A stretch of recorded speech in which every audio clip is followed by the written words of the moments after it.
Ramon, boa tarde. Eu acho que é uma pergunta que se torna repetitiva, mas importante, porque eu acho que passa muito por alinhamento de expectativa e realidade. Claro que quando o Brasil entra para jogar, é sempre favorito, é sempre ali a busca pelo Hexa também.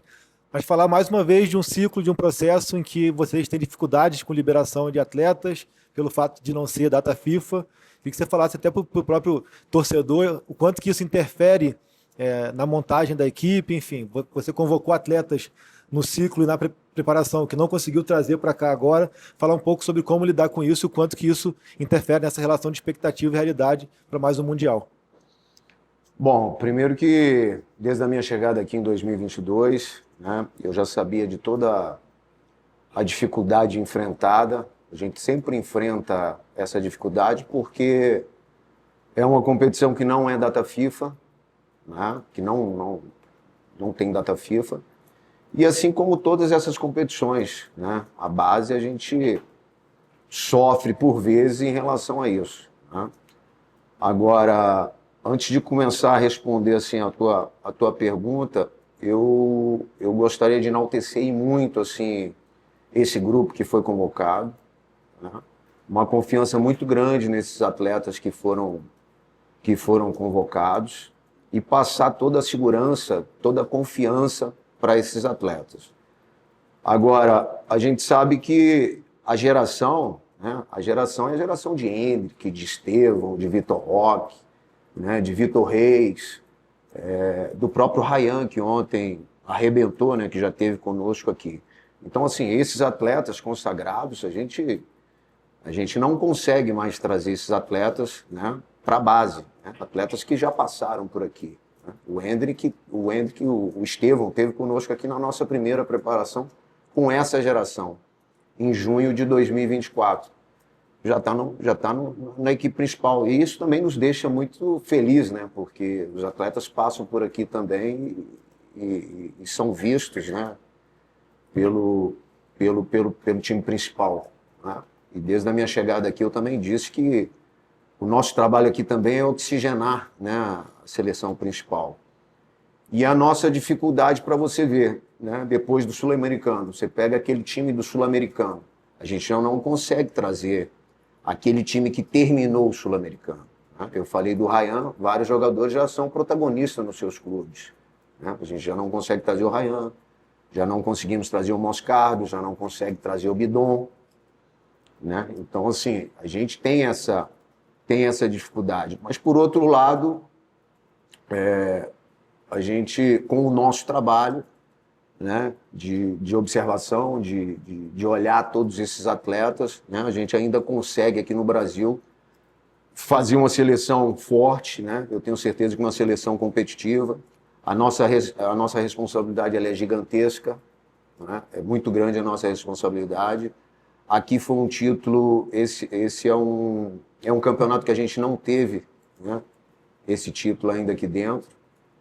De 5 competições, a gente conseguiu aí ganhar 3 competições, mas essa competição em 2023, a gente não conseguiu levantar o caneco. Então, a gente espera que fazer uma grande competição, né, com esses atletas, para que a gente possa fazer aí um grande campeonato mundial. Ramon, boa tarde. Kiyomi Nakamura, TBS do Japão e Easy News. Como agora falou que já ganhou 3 competições com seleção e 2 vezes sub-20 sul-americano e 1 vez com sub-23 pan-americano. E mesmo assim, Ramon falou na entrevista com CBF, cada competição tem particularidade. Agora, qual é a característica, qual é a diferença de Copa do Mundo Sub-20 que Ramon já ganhou? Primeiro, não podia deixar de Hatimi Manster Ramon Desse. Não, eu falei que a particularidade porque a gente não ganhou essa competição aqui dentro, né? E vale muito para a gente, né? Sempre a próxima competição é a competição mais importante e essa competição é a competição das nossas vidas, eu tenho certeza, né? E vou passar isso para os atletas. E uma geração ela fica marcada aqui dentro, né, por conquistas. Então essa geração ela pode deixar o nome marcado aqui na história da CBF por ter ganhado o Sul-Americano e o Campeonato Mundial. Eu, enquanto atleta, aqui dentro da CBF, eu fui campeão sul-americano e vice-campeão mundial. Então, assim, eu sei como me fez muita falta esse título, né? E isso não volta mais, né? Eu já tive uma oportunidade aqui como treinador da Sub-20 em 2023, não conseguimos, e a gente espera, assim, dessa vez, assim, fazer uma grande competição. A gente sabe de todas as dificuldades, né? Nós entendemos que a nossa chave também é uma chave muito equilibrada, como foi também no outro Mundial, né? Com equipes qualificadas, com equipes que vêm se preparando e muito, né? O caso do México, quando a gente ouve Marrocos, mas assim, o Marrocos vem se preparando e muito, né? E não precisa falar da Espanha. Mas eu confio muito nesse grupo, né? E a expectativa está muito grande em relação à competição. A gente tem poucos dias aí para trabalhar, mas desse grupo, todos os atletas já tiveram conosco aí em algumas oportunidades, que isso também é muito bom, né? É lógico que a gente tem uma outra dificuldade também, que é as preparações, né? Talvez a gente não tenha condição pelo calendário de fazer mais preparações, de dar oportunidade para mais atletas, né? Para você ter uma ideia, talvez tenha sido esse o nosso grande problema no Sul-Americano, né? Que nós fomos conhecer uma competição, né? Vestindo a camisa da seleção brasileira na própria competição, né? Tinham atletas ali que vestiram a camisa da seleção brasileira pela primeira vez, e isso nos custou caro e poderia ter sido pior, né? Felizmente, né? A gente conseguiu classificar na primeira fase e fizemos aí um hexagonal, eu acho que perfeito. Ramon, Rodrigo do canal Vamos. O último título da seleção brasileira no Sub-20, né, mundial, foi em 2011. Um time que tinha Felipe Coutinho, tinha Oscar, Danilo, Alexandro, Casemiro, enfim, vários jogadores que depois daquele título se tornaram multicampeões pela seleção brasileira, pelos clubes, enfim, jogadores que são muito grandes no futebol. Como pegar esse exemplo e mostrar para os jogadores de agora, mostrando o que essa competição pode fazer com eles, até como vitrine e, inclusive, dentro e fora de campo também, como isso pode mudar a vida deles. E ainda tinha Neymar, né, Lucas Moura, que depois acabaram não sendo liberados. É praticamente a resposta que eu dei logo na minha primeira resposta aqui, né? Assim, o atleta, ele tem que sentir, né, esse prazer, né, que é vestir a camisa da seleção brasileira, mas mais do que isso, né, ganhar aqui dentro. Ganhar aqui dentro é muito importante. Então, essa geração, ela pode ficar marcada, né, na história da seleção por ter ganhado o Sul-Americano, o Mundial. E o histórico de seleção brasileira, ele é muito importante, né?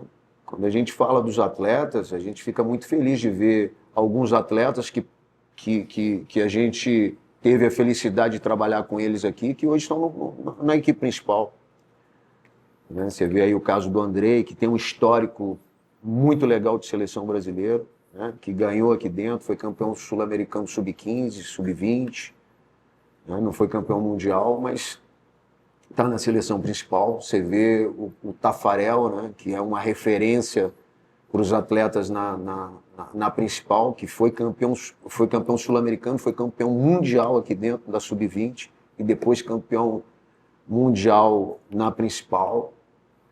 Eu acho que esse é o nosso trabalho, né? E de passar isso para os atletas, né? De ter esse histórico aqui, né? Eu acho que isso aí é muito importante. Ramon, aqui boa tarde, Christian Gama, do GDC Esportes e da Gama Esportivo. Já acompanho o seu trabalho há muito tempo, sei do teu profissionalismo, da sua capacidade. Infelizmente, a gente vive uma cultura brasileira onde o treinador só é bom se for campeão. E mais uma Copa do Mundo chegando. você não podendo contar com seus principais jogadores, digamos assim, por não ser uma data FIFA. O que fazer como treinador da seleção brasileira, que tem em mente para reverter esse tipo de cultura do Brasil, parte da mídia, da população no geral, de onde só se serve se for campeão, uma vez que já foi revelado, como você já citou aí, grandes talentos da base, inclusive conquistou o Sul-Americano, e que estão aí despontando. E cada vez que passa, é mais importante revelar talentos até do que propriamente ser campeão numa Copa do Mundo, que o Brasil já pega logo na primeira fase, para mim, um grupo da morte. Como reverter isso um pouco do pensamento, do raciocínio, essa cultura brasileira? Obrigado, boa sorte. Ótima pergunta. Primeiro que eu acho que muito difícil fazer isso mudar, né? Eu também não tenho a pretensão nenhuma de fazer isso mudar. Eu procuro, aqui sempre procurei trabalhar dia a dia, né? Assim, e dar sempre o meu melhor, né? Talvez tenha sido, e nunca tive essa preocupação também, né? Eu sempre foquei muito assim, enquanto estive aqui dentro, né? Seja em preparações ou em competições, tá? Eu sei que o que acontece por fora também, né? Mas eu tento ao máximo me blindar em relação a isso e procurar focar, né? Porque se você ficar trazendo de fora para dentro, né? As coisas podem não acontecer. E graças a Deus aqui as coisas aconteceram. É lógico que aqui seria para ser diferente, né? Porque a base é, sem dúvida nenhuma, para revelar, né?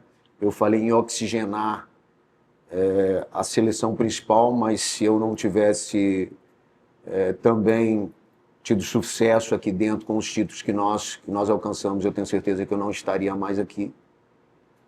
Né? Mas agora é trabalhar, né?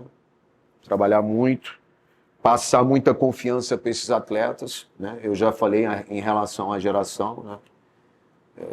Se fosse data FIFA, se pudesse convocar, eu acho que o Brasil aí tem um leque gigantesco de opções, né? Mas vejo também esses atletas em outro patamar, né? Numa situação diferente também, né? Hoje eles são protagonistas nos seus clubes. Pode ter certeza que depois do Campeonato Mundial, vários atletas que vão estar participando do Campeonato Mundial vão ser protagonistas também nos seus clubes, né? Ou logo depois ou em seguida, né? São atletas com muita qualidade, muita condição. E esse é o nosso trabalho, né? O nosso trabalho aqui também é de transmitir para os atletas o prazer que é vestir a camisa da seleção brasileira, mas assim, de ganhar também, que é muito importante, né? Eu trago isso também da minha história que eu tive aqui dentro como atleta, né? Que eu também tive aqui como atleta como eles, né? Jogando um Sul-Americano, jogando uma Copa do Mundo, e infelizmente eu não ganhei uma Copa do Mundo, né? Poderia estar aí marcado também como um atleta que ganhou o Sul-Americano e o Campeonato Mundial. Ramon, é só assim? Lívia Laranjeira, do Grupo Globo. Você está falando sobre como a cada competição você perde jogadores que estiveram na anterior. Você citou, por exemplo, a conquista do Sul-Americano. E eu queria te perguntar sobre não só a questão de entrosamento, de vir com essas peças que são já badaladas no futebol mundial, mas também sobre construção de figuras de liderança nesse grupo. Porque é uma competição super difícil.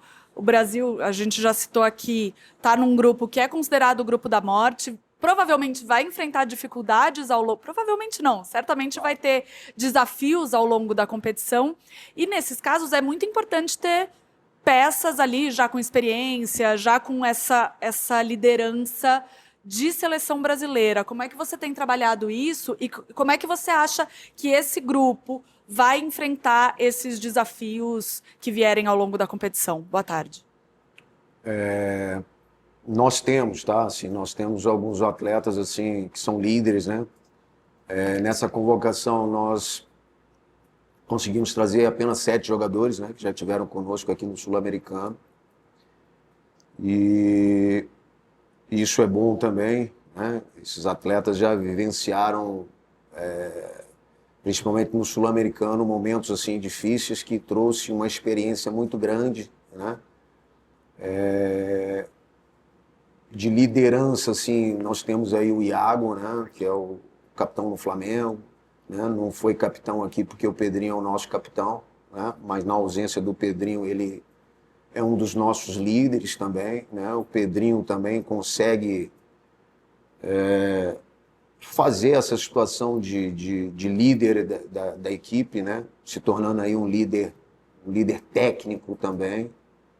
É um jogador que tem um histórico assim impressionante aqui dentro, né? Que todo mundo respeita, que os atletas olham para ele e respeitem muito, né? Todas as vezes que o Pedrinho teve aqui,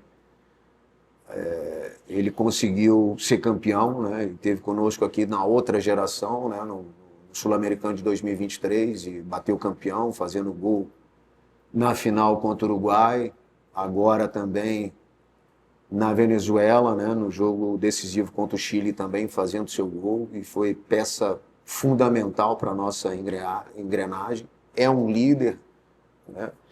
Então, assim, é lógico que vai se criando as lideranças, né? De acordo com a base, né? Lógico que a gente gostaria, né, assim, que tivesse pelo menos esse time do sul-americano, mas para você ter mais opções, né, de líderes, né? Mas como eu falei, esse grupo ele é forte também, né? Tem os remanescentes, esses jogadores vão ajudar e ajudar muito, né? Eu acho que o Brasil, a gente tem uma dificuldade também de preparações, né? Porque quanto mais preparações você tiver, você vai dar lastro, né? Você vai dar condição para o atleta vestir a camisa da seleção brasileira. Então a gente tem que dar uma olhadinha também para o calendário, para ver se a gente consegue também, de alguma maneira, né, oportunizar novos atletas, né? Atletas que estão jogando o sub-20, né, do Campeonato Brasileiro, para que quando eles vestirem a camisa da seleção brasileira, eles estejam muito preparados. E que nos dê também mais opções. Ramon, boa tarde. Marcos Carvalho, da Cazé TV. O colega já falou, né, que o Brasil está no grupo da morte. De fato, a gente tem o México, Marrocos, que tem o melhor projeto de futebol do continente africano, né? Não só na seleção principal, mas também nas seleções de base, né? Projeto de captação, Academia Mohamed VI é um fenômeno. E a Espanha também, né, que fala por si só, todo o sucesso que faz nos torneios de base. Queria entender como você tem enxergado cada uma dessas seleções, se você pudesse trazer uma pequena impressão sobre cada seleção dessa, né? E sobre a Espanha, principalmente, tem ali o Virgili e o Cuenca, que tiveram na final do Intercontinental Sub-20. Se eu não me engano, você esteve observando, né, lá em loco. Queria que você desse também uma impressão sobre esses dois jogadores, o que você acha, né, e dos times em geral. Obrigado. Bom, o México a gente já teve a oportunidade de enfrentá-los, né? Em 2024 nós enfrentamos o México com 2 jogos em São Januário. O México é uma equipe muito bem treinada, né? A gente sabe já como é que o México joga, né? Com uma linha de 5, né? Com 3 zagueiros. É uma escola de muita posse de bola, né? Eles pressionam muito, jogadores que tentam sempre controlar as ações, né? A gente vai ter dificuldade nessa situação, mas a gente já conhece mais o México, né? O Marrocos, você disse, né? O Marrocos, a equipe principal foi a sensação da última Copa do Mundo, né? O Marrocos vem crescendo muito assim o futebol, né? E eles têm mais oportunidades de fazerem preparações, né, no país do que a gente. Então isso para eles tem sido uma vantagem, tanto é que eles estão na Copa do Mundo Sub-20, né? Então assim, vai ser um adversário também difícil. E a Espanha, né? A Espanha é jogo do controle, né? é muita posse de bola, jogo apoiado, né? Como foi aqui, né? A final aí o Barcelona e o Flamengo, né? Um jogo muito difícil, um grande espetáculo, né? O Flamengo conseguiu vencer, né? Tá trazendo o Cuesta, que é o zagueiro, né? Que é um 07, jogador jovem, mas muito bom jogador, perna esquerda, né? Bom jogador. O Virgílio, que foi muito bem, né? Joga tanto pelo lado direito quanto pelo lado esquerdo. É uma seleção muito forte. É a nossa chave, né? É estudar bastante os adversários, né? Montar as estratégias, né? Fazer com que esses atletas entendam a dificuldade, mas também passar muita confiança para todos eles. Nós também somos fortes, quando todo mundo está junto e pega firme, também é difícil ganhar do Brasil. Boa tarde, Ramon. Andrei Graça do BTB Esporte, do portal BTB Esporte. Eu queria saber do lance da lesão do Nathan Fernandes, acabar se machucando aqui no treino da seleção Sub-20. E eu queria saber se você pensava nele para essa Copa do Mundo, já que ele está fora agora, se tem alguma outra ser o seu substituto para a ponta esquerda. Obrigado. Bom, o Nathan foi assim, inexplicável, tá? Assim, nós estávamos fazendo um trabalho de bola parada e ele teve a lesão, né? Ele pisou na bola e se lesionou. Perdemos assim um jogador muito importante da geração, tá? Esse menino talvez ele tenha sido assim há uns 4 anos atrás aí um dos promissores da geração 05, tá? 2005. E aí as lesões atrapalhou um pouco, né? Ele fez um grande sul-americano, também não conseguiu terminar o sul-americano, né? Porque ele teve uma lesãozinha também no sul-americano, mas não nos ajudou muito. Enquanto ele teve condição física, ele foi peça-chave, né? Ele, sem dúvida nenhuma, que se ele não estivesse lesionado, ele estaria conosco. É um jogador muito importante para essa geração, né? Infelizmente, a gente não dá para esperá-lo, né? Não tem como, né? É uma lesão, é uma lesão que, pelo jogo dele, né? Pela característica dele, que é o contato, né? Ele pode se lesionar novamente a qualquer momento, então precisa da cicatrização, ele estar pronto mesmo para poder atuar novamente.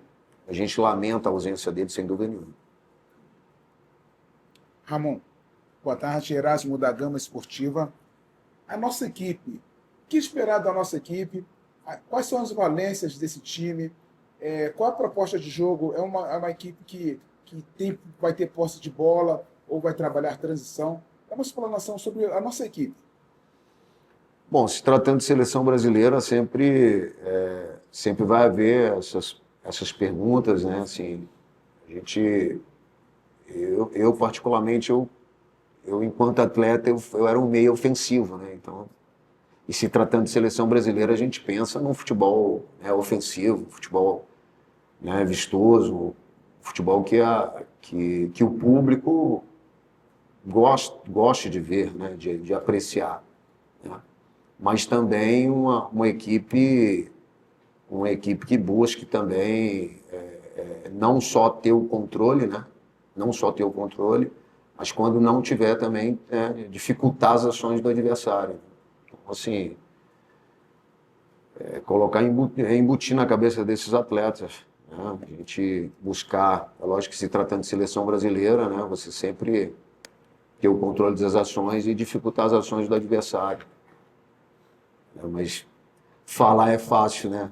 Fazer que Mas é o trabalho, é o nosso trabalho e a gente está aqui para isso, né? Para tentar ao máximo embutir na cabeça desses jogadores, né? Passar muita confiança para eles. Nós temos jogadores aqui que podem chamar a responsabilidade, né? Que podem ajudar muito, né? Jogadores que já tiveram conosco aí no Sul-Americano. Então, jogadores que estão criando casca, um histórico aqui dentro, que é importante também. Ramon, aqui, boa tarde, Gabriel Malheiros, Fanáticos por Futebol. Aproveitando que hoje é dia de bola de ouro e você trouxe vários atletas, lapidou, até falou de alguns deles recentemente. Quem você enxerga de brasileiro que passou por você, que você lapidou, a estar nesses palcos futuramente, por exemplo, de um FIFA The Best, um Ballon d'Or da France Football e outros? Tem o Estevão, né? O Estevão está nesse caminho. Acho que o Endrick, o Vitor Roque, Ryan, todos esses jogadores aí, todos esses atacantes aí, daqui a pouco vão estar brigando, sem dúvida nenhuma, aí por coisa muito grande dentro do futebol.